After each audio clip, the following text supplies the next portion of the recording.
It's October 14th, 1984. Tiger Stadium in southwest Detroit. The fog persists in Detroit, a 30% chance of showers.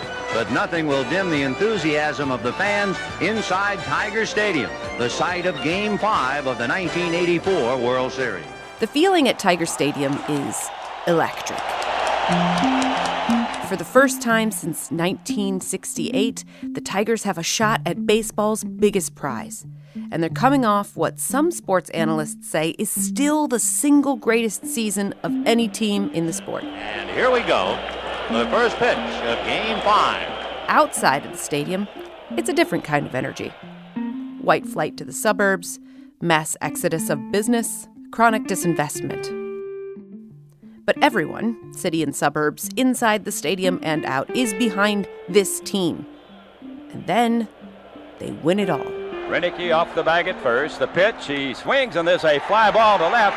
Here comes Herndon. He's there. He's got it. The Tigers are the champions of 1984. And just like that, the electricity in the city explodes. The celebration goes on for hours. But at some point, things outside get a little rowdy. Here's reporter Paul Eisenstein at the scene for NPR. The fans began pounding on hoods, smashing windshields. And from there, the situation quickly got out of control. A riot, led by white suburbanites, takes over the streets surrounding the stadium. A half-dozen police cars were rolled over, set ablaze. The fans pelted police with beer bottles and stones and anything else they could find. The stadium goes on lockdown, leaving players, their families, the press, some fans, stuck inside. And maybe you're like, okay, but what does this have to do with pizza? Well, what do you do when you're stuck somewhere with a bunch of hungry people and you need to feed the masses? You order pizza. And in this case, if you're a Detroit Tiger, you know a guy, Tom Monaghan. The team owner also happens to own Domino's and a helicopter. Monaghan calls up his pilot and is like, get over here. We have an issue. The chopper lands on second base, and then Monaghan sends him off to Ypsilanti to go and secure dozens of Domino's pizzas for these world champions. The helicopter flies back to the city, feasibly in fewer than 30 minutes, and they make the ultimate delivery. His helicopter landed on the outfield and brought out box after box of pizza. That's veteran Detroit journalist Bill McGraw. And he passed out pizza to the fans. He covered the Tigers in 1984 and was there that night. He says this situation was just like Monaghan, a bit strange and larger than life. Bill says the celebrations in the clubhouse and the riot outside the stadium stole most of the press coverage that night, of course. Leaving just as a footnote in history, maybe the single best delivery guy story I've ever heard. But that night, that World Series run, it has everything to do with the building of a pizza empire. Pepperoni, pepperoni, pepperoni, pepperoni, pepperoni, pepperoni, pepperoni, pepperoni, pepperoni eyes. She's got the pepperoni eyes. Pepperoni, oh pepperoni, pepperoni eyes. She's got the pepperoni eyes. She's got the pepperoni eyes. She's got the pepperoni eyes. She's got the pepperoni eyes.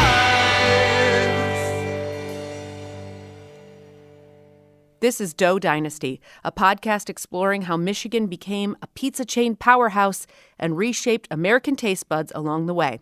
I'm Laura Weber Davis. And I'm April Baer. On this episode, pizza power and how it's spilled over into politics, real estate, and more. Pizza delivered by a helicopter. I don't know, it's a bit over the top, but guess what? It was the 1980s. Music videos. I want my MTV! Big hair, Jane Fonda workout tapes. Lift it up, all the way down. And pizza. So much pizza. Pizza. Little Caesars and Domino's made it through the tough early years of building the business. Now, both companies are franchising and expanding well beyond Michigan.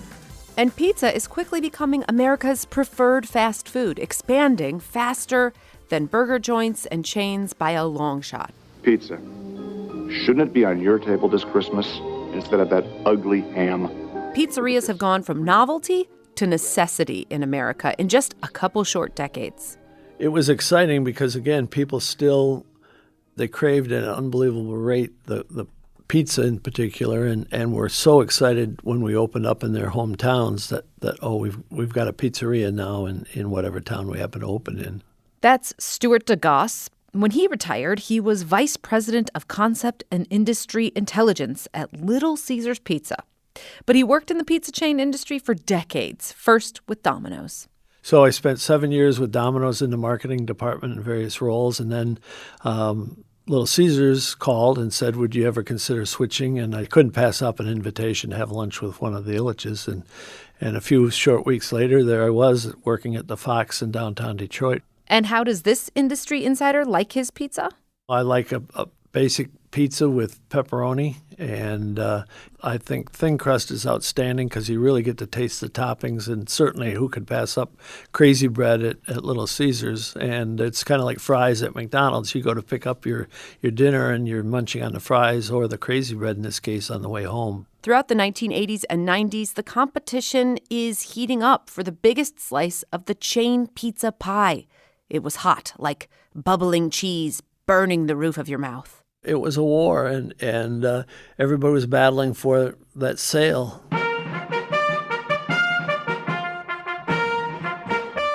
Okay, maybe it's not quite that serious. Although plenty of newspapers at the time were describing the competition between the top chains as these so-called pizza wars. Yes, exactly. The Washington Post literally wrote, "The first shot was fired on July 7th, 1983. But we're not talking about the military-industrial complex. We're talking about the pizza-industrial complex. So can we please go with a different metaphor? Well, what about baseball? Yes, please. Think of the major pizza chains as pitchers on the mound, and the American public is the catcher. The catcher's behind the plate with a hungry look in his eye. The three emerging pizza giants, Domino's, Little Caesars, and Pizza Hut, are all pitching sliders and curveballs and fastballs. Folks, we've got some stiff competition today among pizza's top teams. Hoping their competition swings and misses while they get their product across the plate and into American mitts. Oh, ouch. Strike three and the batter was struck out looking. The first pitch comes from Domino's. And the windup is quick and easy delivery. The pitch, it's a fastball. Domino's introduces its 30-minute or less guarantee. If the pizza arrives late, the customer gets a discount. Again, here's Stuart DeGoss. It was basically 100% delivery, and everything was geared towards the stores in terms of making the pies and running them to the cars and running them up to the person's house. At this point, Caesars isn't really trying to compete with Domino's on delivery. Little Caesars had its own kind of convenience. You place an order, and you can come pick it up for carryout in about 15 minutes. And so we kind of coexisted because we were different concepts. That's Mike Ilitch's daughter, Denise. She's now president of Ilitch Enterprises. Yes, we were selling pizza, but we were a carryout, and they're delivery. And sometimes there's crossover, but sometimes there's not. But the relentless focus on actually bringing food to the customer gave Domino's some key advantages. At Domino's, you really didn't have to be at the corner of First and Main Street because you needed just parking places and a place to make the pizzas. But for Little Caesars in the carryout business, you had to be visible and you had to be very convenient. And delivery provided Domino's some stickum, I guess you could say, something that would turn out to be incredibly important: data. And lots of it. At Domino's, we knew that you lived at 1508 6th Street, and you'll hear this on the phones even to this very day. Do you want to repeat your same order? Well, and then you say, well, what was it? I can't remember. But the store knows exactly what it was. Domino's is crushing it, rapidly expanding its brand and holding on to more than 50% of the pizza delivery market through the 1980s. So at this point, Pizza Hut's starting to feel the heat. Going against what a lot of franchisees wanted, the Hut invests millions in setting up delivery-only stores, helped along by the deep pockets of its parent company, PepsiCo. So if delivery was Domino's superpower, how about Little Caesars? In our last episode, you heard Denise Ilitch mention that for her dad, it was all about value. He was very zealous on staying value-oriented, not delivering, really protecting our niche. Which brings us to, say it with me, Pizza, pizza. Pizza, pizza. 2 great pizzas for 1 low price. The 2-for-1 deal didn't just make for a good slogan, it was core to the company's identity. But this pitch, it turns out, is a slider. You think it's going one way, and then it's the other. The name of the game is value, right? Part of that is a low price, but part of it is making people feel like they are getting something for the deal. And in 1993, this takes the shape of one of the biggest, cheesiest monstrosities ever to hit American dinner plates. Little Caesars one-ups its own famous 2-for-1 deal with the Big Big Pizza. 2 big pan pizzas with more cheese, more pepperoni, 24 slices, or get a family-sized bucket of spaghetti with meat sauce. 2 humongous pies for the price of 1, weighing in at a whopping 4.5 pounds of dough, sauce, cheese, and toppings. Oof! Little Caesars Big Big captures the price-conscious consumer. The company sees more than 50% increase in sales following the Big Big introduction.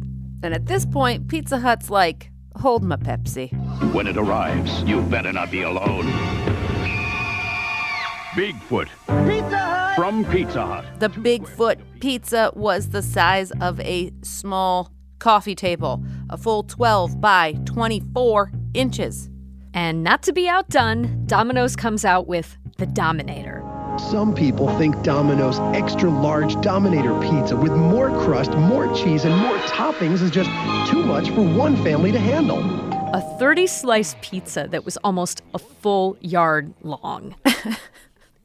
People, what are we doing here? Ugh, God, I'm getting heartburn just thinking about it. It's like, you know when you see a pitcher throw something so wild and the batter just gets a piece of it and it bounces off the ground and it hits the catcher in the face mask or, somewhere else?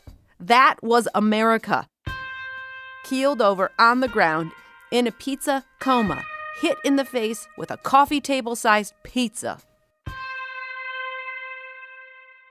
The umpire comes out to give America some breathing room, dusting red pepper flakes and Parmesan off a home plate with a fistful of newspaper inserts and coupons for that free 2-liter of cola with your medium pizza. And then Little Caesars is like, poor America, let me pitch them a softball.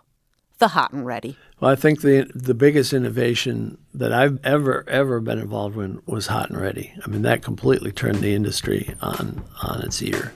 We were trying to think about how we could pick up business on Mondays and Tuesdays. And so what we did is we started discounting the pizzas because it was such a quiet day, and we started selling, pizzas at $5. A franchisee in Virginia took it a step further. They were cutting the phone cords altogether, making it cheese and pepperoni pizzas for pickup only. And Dad and I flew there, and I remember it being very quiet, that the phones were not ringing, which for a Little Caesars is not a good sign. And it was like a huge success. And so we started to adopt it in our stores.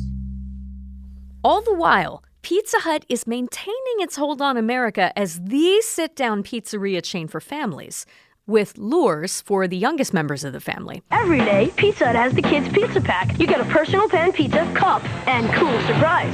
The personal pan pizza found its way into school cafeterias. They had a reading program with free pizza for kids. And they had all kinds of swag for kids who ate in their red-roofed restaurants. Pizza Hut stays number 1 in terms of sales through the 90s, and it manages to capture about a quarter of the delivery market. Domino's and Little Caesars are hot on its tail. But then the pioneer of delivery suffers a strikeout. when a series of lawsuits put Domino's in the wrong kind of spotlight.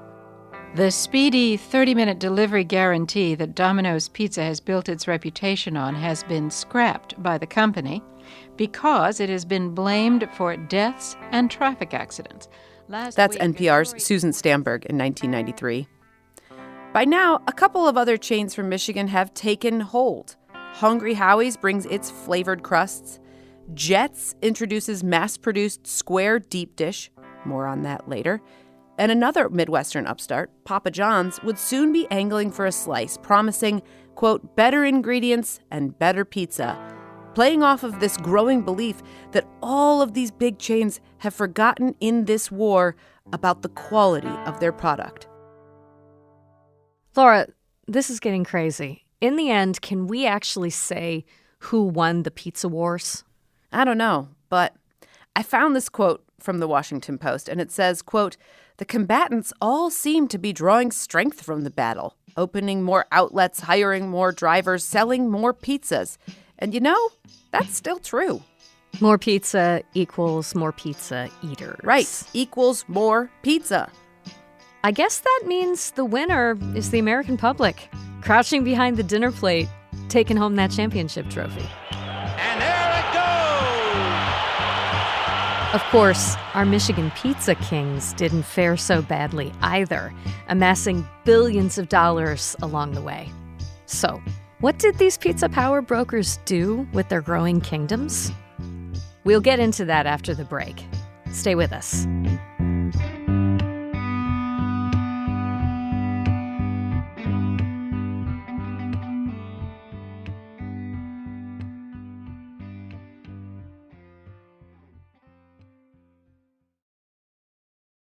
Support for the Doe Dynasty podcast comes from Visit Detroit, featuring the Detroit Pizza Pass, a digital passport to curated pizza restaurants in Metro Detroit with mobile check-in opportunities at each location. Information at visitdetroit.com/digital passes. Support for the Doe Dynasty podcast comes from Visit Detroit, featuring the Detroit Pizza Pass, a digital passport to curated pizza restaurants in Metro Detroit with mobile check-in opportunities at each location. Information at visitdetroit.com/digital passes. All right, Laura, so we have to talk about how all this pizza power was used because the way these dynasts of dough invested their personal wealth has been of great consequence to the city of Detroit, to American sports, and to our modern cultural politics. Tom Monaghan and Mike Ilitch may have been at odds over market share of the growing pizza industry, but they were at even greater odds over a mutual love. The Detroit Tigers. Both wanted to own the team, but Tom got there first. He bought the team in 1983. He credits the World Series winning Tigers for making Domino's a household name just a year later. Most owners, you never see them. That's Bill McGraw again. And he says Tom Monaghan was a bit of an enigma in the press box. Monaghan, on the first day of spring training, was not only at spring training, but he was dressed in a Tiger uniform, fulfilling one of the childhood fantasies of his and many young Michiganders. He played catch with Al Kaline. And that just was so out of the ordinary. He came across, while he was a tremendously successful businessman, he came across as a little goofy. And Monaghan, he's on a tear. He started spending money on his other childhood loves, architecture and cars. I mean, a lot of money. So much so that he was interviewed about it on NPR. So 3,600 stores, almost $2 billion worth of pizza being sold a year. And a couple of weeks ago, you wrote a check for $8.1 million for $8.1 million for a car? For a Bugatti Royale. Not a car, a Bugatti Royale. What is the year of the car? That's 1929. He was really living large, to put it mildly, of a millionaire. You know, he was into collecting Frank Lloyd Wright architecture, meaning both houses and furniture and things. I was an admirer of his from the time I was about 12 years old. That goes back to 1949. Tom talking to NPR's Susan Stamberg. What was it? Do you remember? What was the first thing you saw of his? Well, I saw a book in the library, in the public library, about him, and a lot of pictures of his more better known works, and I was just fascinated with the photos. And, Roby House and Falling Water and Johnson's Wax Tower and Midway Gardens. Monaghan spent millions on Frank Lloyd Wright furniture, decorative objects, houses, and then he created Domino's headquarters in Ann Arbor in the prairie style of Frank Lloyd Wright. The headquarters is still there, a sprawling pastoral campus on a street named Frank Lloyd Wright Drive. Over at Little Caesars, Mike Ilitch still wants the Tigers. He'd played for the Tigers farm team as a young man, but the owner, John Fetzer, had chosen to sell the team to Tom Monaghan instead. Fetzer wouldn't sell to Ilitch, and I don't remember the precise reason, but it might have had to do with maybe he didn't think Ilitch had the financial capabilities then, but he nonetheless didn't sell to Ilitch. Maybe he didn't like his pizza. But not to be outdone in the arena of sports franchise ownership, Mike Ilitch bought the city's hockey team, the Detroit Red Wings. Publicly they're called the Dead Wings. As you may infer from what Mike Ilitch said, the team was not doing well. The Red Wings owner at the time, Bruce Norris, was getting booed by fans at games. And Mike Ilitch is thinking, this could be done better. We weren't sure if we could afford it, but I said, I'm going to try, Marion. And so they had a couple other bids in there, but they decided to go with us. And we were lucky. It was timing, and never dreamt to be able to afford the team. And he had a sterling reputation when he bought the Red Wings. In fact, Red Wing fans have been described as like a cult. The Red Wings have been around since the 20s. It's a real intense hockey atmosphere, and they had nothing to cheer for a long time. And so this guy who has already had a track record in sports in Detroit buys the Red Wings, and Red Wing fans were ecstatic. When Mike Ilitch bought the team, he was basically like, look, I'm not afraid to spend money on winning, whatever it costs. I'm going to dump money into this thing for championships and trophies and show this city what team ownership is all about. It didn't happen overnight, but the Wings eventually become an NHL powerhouse during the 1990s. It's my pleasure to present the Stanley Cup to Steve Yzerman. And the Ilitch family was making other major investments in Detroit. It'd be really hard to imagine Detroit, downtown Detroit, today if you didn't have the Ilitch family. Stephen Henderson is a Pulitzer Prize-winning journalist and host of the daily talk show Detroit Today on WDET. They made it possible to come and redo buildings and reopen things and reimagine things and not lose your shirt because that was what was on the line when they started. Stephen grew up in Detroit. He's lived here most of his life. Which makes what you're about to hear almost sacrilege. Look, I would rather eat pizza in New York than in any other city in America. They don't have bad... Including Detroit? Yeah. Oh, yeah. What? Look, I love Detroit and I love Detroit pizza, but it doesn't compare to New York pizza. The pizza you buy at 2 a.m. out of the little crappy window. No words. I know. But for what it's worth, he said he does love Buddy's, the original Detroit-style pizza. Let's move on. Okay, so in the Detroit of Mike Ilitch's childhood, the city had been a gleaming example of industry and prosperity. The manufacturing history that built much of America was born here. Auto plants provided good middle-class jobs and a bustling downtown. And then it all went to pot after about 1959, and people started to move to the suburbs, and we started to make it easy for people to move to the suburbs. And then the racial dynamic of Detroit kind of took hold of that happening and made it worse. White people who were here decided that they didn't want to live with the African Americans who were growing in number and assuming political power in the city. Detroit elected its first black mayor, Coleman Young, and he was looking for some help from the city's business owners. Coleman Young approaches Mike Ilitch and says, I'd like you to be a partner in trying to reimagine what we could do in downtown Detroit. And they talk about the Fox Theater, which for many decades was this kind of iconic entertainment spot in Detroit. This was a strategic decision on Coleman Young's part. The Fox is foundational to Detroit music history. It was built in the late 1920s and has hosted some of the world's most talented musicians over the years. I mean, imagine going to a concert where you would see Stevie Wonder and Diana Ross and the Four Tops and the Temptations and all these people together on stage. And it was the gateway to downtown. But in the 1980s, the theater was rough.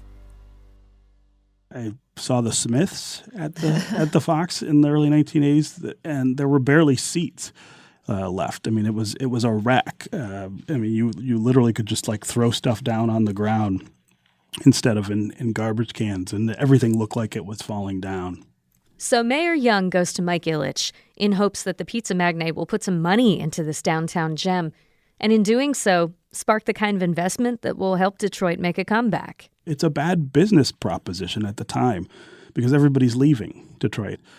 But Mike Ilitch says, okay, let's see how we make this work. The Ilitches acquire the Fox, invest millions, and shine the historic theater up to its former glory.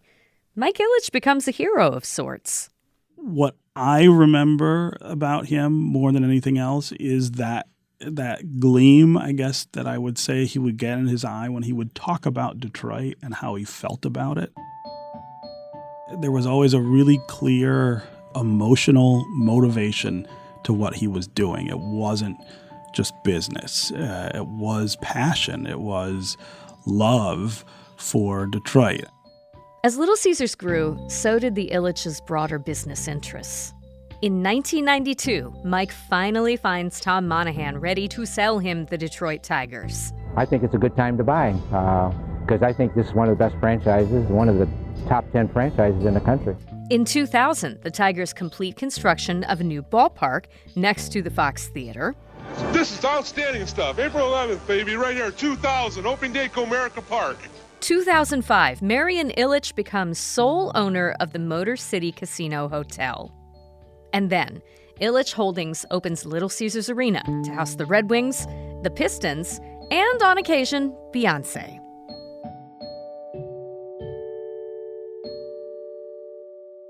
But here's where things really start to get messy. The Ilitch family name, along with much of the property that they own in the city, is becoming outsized and in decline. They slap a giant image of the Little Caesar on top of the roof of the new arena, and they fail to deliver on promises for an entertainment district, instead appearing to favor surface parking lots and tearing down historic buildings. And the company amasses a lot of property, some of which it's not actively developing. It's unclear exactly how much land the company holds. There are at least a dozen smaller firms under the Ilitch Holdings umbrella. When he passed away in 2017, Mike Ilitch had an estimated net worth of more than $6 billion. He had transformed downtown Detroit, and his investments continue to shape the look and feel of the city. It's not a free pass for them in terms of, just being able to do things without impunity or without scrutiny. But I do think that if they were to pick up and just say, to hell with it, we're done with Detroit, we would be in a lot of trouble.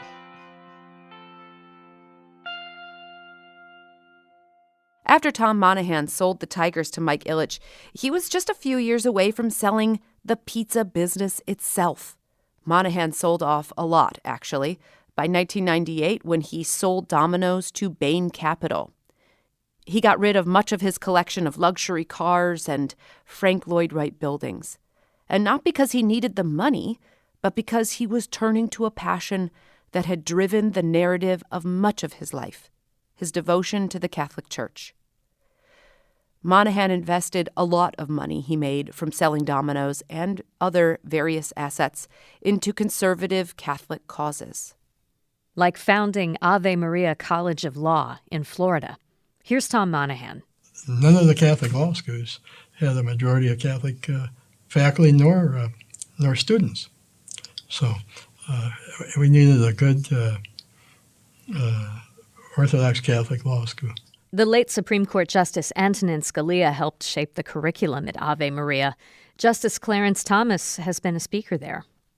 And Monaghan was also the founder of the Thomas More Law Center.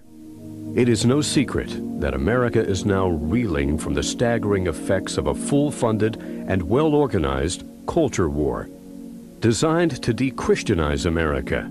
The group's mission is to preserve America's Judeo-Christian heritage and, quote, defend the religious freedom of Christians. It's been very active in right-wing legal causes, including but not limited to abortion bans, anti-Muslim policies, even election denialism. After the buyout, Domino's, though maintaining a deep respect for its founder, distanced itself from Monaghan's conservative politics. Needless to say, we could do a whole other podcast on the political impact Monaghan and Ilitch have made with their pizza-based fortunes. The ripple effects of money made in the pizza industry can be found far beyond professional sports team ownership. But one thing that's undeniable, these two men and the dough dynasties that they built right here in Michigan helped forever change what we think of as American food. And they created a world where the next generation of pizza makers can innovate and create new takes on old favorites. They opened the door to what is now the artisan home mom and pop pizza movement. Most pizza makers that I know, the highest quality of pizza makers, some of their favorite pizza memories were at chain pizza shops or ordering from chains, because that's what lit the spark. Next time on Dough Dynasty, we'll hear from this new generation of pizza chefs about the burgeoning dominance of another Michigan pizza innovation, Detroit style.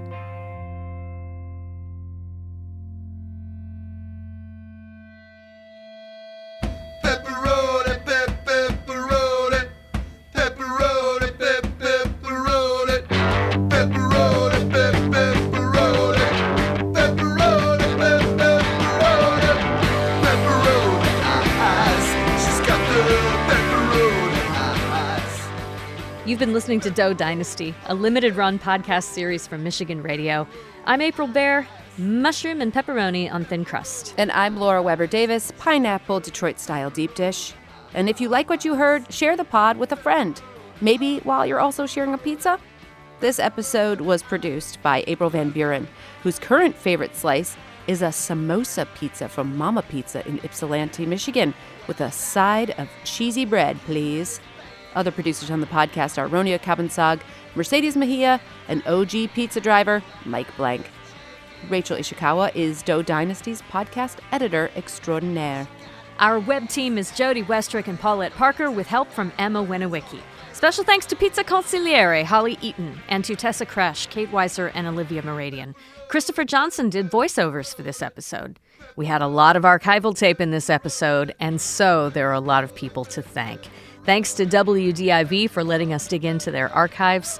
Portions of news reports originally broadcast on NPR's Morning Edition, Weekend Edition, and All Things Considered are used with the permission of NPR. Additional audio provided courtesy of Bally Sports Detroit. Our theme music comes from Personal and the Pizzas. Additional music from Audio Network and Blue Dot Sessions. Dough Dynasty also has a newsletter where you can get exclusive pizza-related content and more fun stuff. Sign up at michiganradio.org/dough. Till next time, we bid you peace, or pieces of pizza. Lots of pieces. And breadsticks. And beer. Pitchers and pitchers and pitchers of beer. And Greek salad. Bye-bye. Bye.